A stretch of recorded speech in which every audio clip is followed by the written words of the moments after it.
किसी ने कहा है कि कुछ तो मुश्किलों में काम आते हैं, कुछ बेवजह मुश्किलें बढ़ाते हैं। सब्र से इंतजार करना सीख है मुसाफिर, अच्छे दिन आते ही आते हैं। महाभारत युद्ध में कर्ण और अर्जुन आमने सामने थे। तभी कर्ण का रथ का पहिया जमीन में धंस गया। तब उसने अर्जुन से कहा कि मैं निहत्था हूँ, मुझ पर प्रहार मत करो। महाभारत युद्ध में कौरवों और पांडवों का युद्ध चल रहा था। कौरव सेना के कई महान योद्धा मारे जा चुके थे। इसके बाद अर्जुन और कर्ण का आमना सामना हुआ। उनका युद्ध चल रहा था। तभी कर्ण के रथ का पहिया जमीन में धंस गया। कर्ण रथ से उतरा और रथ का पहिया निकालने की कोशिश करने लगा। उस समय अर्जुन ने अपने धनुष पर बाण चढ़ा रखा था। कर्ण ने अर्जुन से कहा कि तुम कायरों की तरह व्यवहार मत करो। एक निहत्थे पर प्रहार करना तुम्हारे जैसा योद्धा को शोभा नहीं देता है। मुझे रथ का पहिया निकालने दो, फिर मैं तुमसे युद्ध करूंगा। कुछ देर रुको।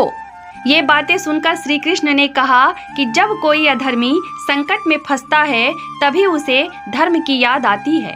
जब द्रौपदी का चीरहरण हो रहा था, जब द्युत क्रीड़ा में कपट हो रहा था, तब किसी ने धर्म का साथ नहीं दिया। वनवास के बाद भी पांडवों को उनका राज्य न लौटाना, 16 साल के अकेले अभिमन्यु को अनेक योद्धाओं ने घेर कर मार डाला, ये भी अधर्म ही था।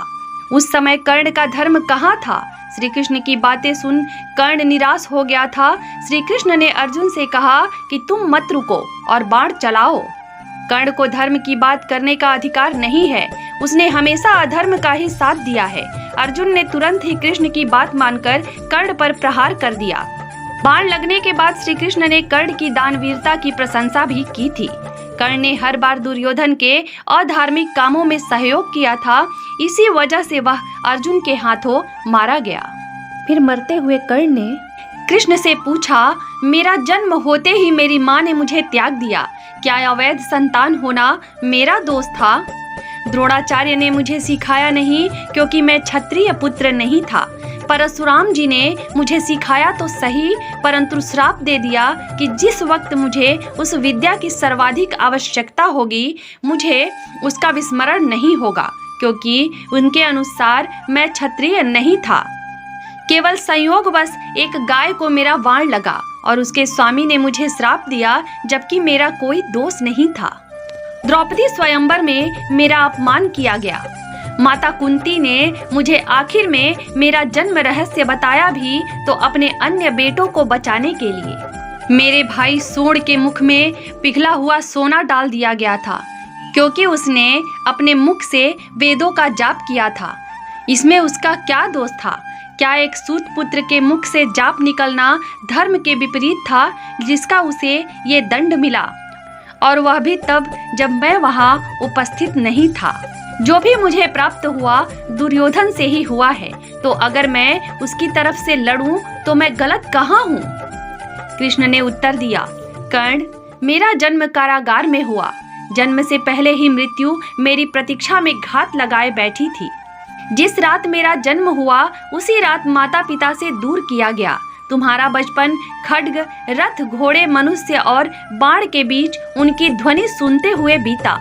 मुझे ग्वाले की गौशाला मिली, गोबर मिला और खड़ा होकर चल भी नहीं पाया, उसके पहले ही कई प्राणघातक हमले झेलने पड़े।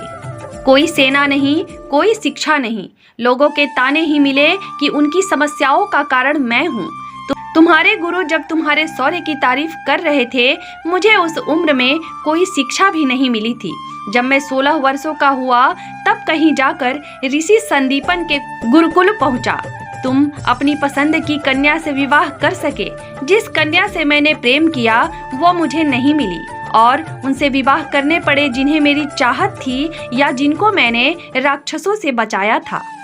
मेरे पूरे समाज को यमुना के किनारे से हटाकर एक दूर समुद्र के किनारे बसाना पड़ा। उन्हें जरासंध से बचाने के लिए रण से पलायन के कारण मुझे भीरू भी कहा गया। अगर दुर्योधन युद्ध जीतता है तो तुम्हें बहुत श्रेय मिलेगा। धर्मराज अगर युद्ध जीतता है तो मुझे क्या मिलेगा? मुझे केवल युद्ध और युद्ध से निर्माण हुई समस्याओं के लिए दोष दिया जाएगा। एक बात स्मरण रहे कर्ण, हर किसी को जिंदगी चुनौतियां देती है। जिंदगी किसी के भी साथ न्याय नहीं करती। दुर्योधन ने अन्याय का सामना किया है तो युधिष्ठिर ने भी अन्याय भुगता है। लेकिन सत्य धर्म क्या है यह तुम जानते हो। कोई बात नहीं, अगर कितना ही अपमान हो, जो हमारा अधिकार है वो हमें ना मिल पाए। महत्व इस बात का है कि तुम उस समय उस संकट का सामना कैसे करते हो। रोना धोना बंद करो कर्ण। जिंदगी न्याय नहीं करती इसका मतलब यह नहीं होता कि तुम्हें अधर्म के पथ पर चलने की अनुमति है। आपको बता दें कि कर्ण के भाई सोण की कथा आपको महाभारत में नहीं मिलेगी। मूल व्यास महाभारत में कर्ण के भाई सोण की मृत्यु विराट युद्ध में हुई थी। बोरी महाभारत के अनुसार उसकी मृत्यु महाभारत युद्ध के दौरान अर्जुन के हाथों हुई। राधा और अधिरथ के दानवीर कर्ण को छोड़कर भी कई पुत्र थे। इनमें सोण जो महाभारत युद्ध में शामिल थे उन्हीं का ही वर्णन है। ये वही सोण है जब दुर्योधन कर्ण को अंगराज घोषित करते हैं, तब सोण घर जाकर अधिरथ को कर्ण के राजा बनने की बात बताते हैं।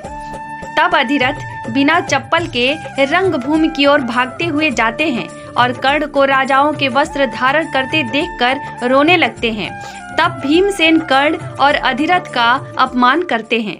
क्योंकि मैंने महाभारत के विभिन्न संस्करणों का अध्ययन किया है, उन्हीं में से एक महाभारत के विभिन्न संस्करणों में से एक संस्करण डुंगरी भीलों की महाभारत का एक संस्करण है।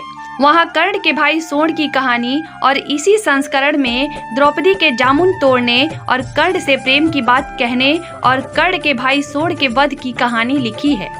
भीलों की महाभारत में जाति व्यवस्था का वर्णन व सूत पर हुए अत्याचार पर आधारित है। वहीं से यह कहानी निकली है। कर्ण की परम उदारता से प्रभावित होकर कृष्ण कर्ण को स्वयं को पौराणिक पक्षी गरुड़ पर बैठे हुए अपनी पत्नियों राधा और रुक्मिणी के साथ दर्शन देते हैं। वह कर्ण से वादा करते हैं कि जो भी वो चाहेगा उसे देगा। मरते हुए कर्ण ने कृष्ण से कहा कि अब वह कृष्ण से दुर्योधन को जीत दिलाने और उसकी सेनाओं को वापस जीवित करने के लिए कह सकता है। हालांकि वह ऐसा नहीं करना चाहता। इसके बजाय वह मांगता है कि जैसे ही वह मर जाए उसकी मां कुंती को सूचित किया जाना चाहिए। वह युद्ध के मैदान में भागकर जाएगी और सार्वजनिक रूप से घोषणा करेगी कि वह उसका पुत्र है और वह नीची जाति का नहीं है।